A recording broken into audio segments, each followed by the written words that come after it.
యుద్ధాల సందర్భంలోని నీ దమ్మేంటో, నీ స్నేహ ధర్మం ఏంటో తెలుస్తుంది. ఇప్పుడు పాకిస్తాన్, సౌదీ అరేబియా, బంగ్లాదేశ్‌ల మధ్యన రక్షణ ఒప్పందం కుదిరింది.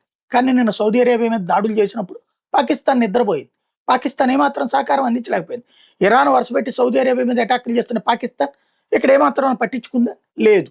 దాంతో ఇప్పుడు సౌదీ అరేబియా వీళ్ళతో సంబంధాలు తెగతెంపులు చేసుకుంటుంది. వీళ్ళ సొల్లిని నమ్మదలుచుకోలేదు.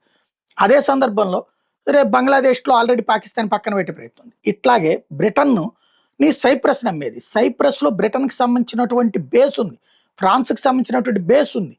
వాళ్ళు వీళ్ళని నమ్మి అక్కడ ఎందుకు పెట్టనిచ్చారు వీళ్ళ బేసుల్ని? వాళ్ళ భూభాగంలో వీళ్ళ బేస్‌లు ఎందుకు పెట్టనిచ్చారు? వీళ్ళేదో పెద్ద శక్తివంతులని. ఇప్పుడు ఇరాన్ ఏసిన డ్రోన్‌లకి ఫ్రాన్స్‌ది దెబ్బతింది, బ్రిటన్‌ది దెబ్బతింది. బ్రిటన్ పంపించానంటున్నటువంటి షిప్పు హెచ్ఎంఎస్ డ్రాగన్ దారిలోనే దెబ్బతిన్నటువంటి పరిస్థితి.